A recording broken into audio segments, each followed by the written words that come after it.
Sa patuloy na kampanya ng pamahalaan kontra insurhensya, voluntaryong sumuko ang 10 miyembro ng violent extremist group sa pamahalaan sa Maguindanao del Norte at matataas na kalibre ng mga baril isinukur din.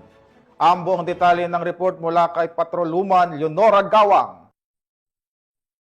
Balikloob sa pamahalaan ang 10 miyembro ng violent extremist group, bit-bit ang kanilang matataas na kalibre ng armas sa Maguindanao del Norte nito lamang ikaunang araw ng Desyembre taong kasalukuyan, na isa katuparan ng pagsuko ng mga former violent extremist group dahil sa inisyatiba at pagsusumikap ng PNP at 6th Mechanized Battalion.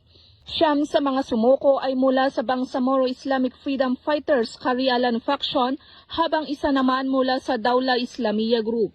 Kasabay ng kanilang pagbalik-loob ang pagsuko ng 15 loose firearms sa ilalim ng Small Arms and Light Weapons Management Program.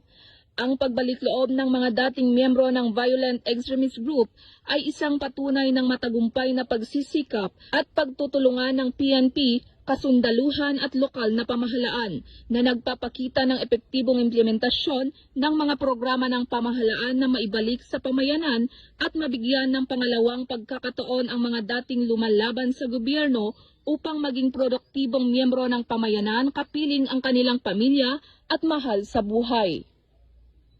Mula rito sa rehiyon ng Bangsamoro, ako ang inyong Police News Network Correspondent, Patrolwoman Leonora Gawang, alagad ng batas, tagataguyod ng Balitang Pulis.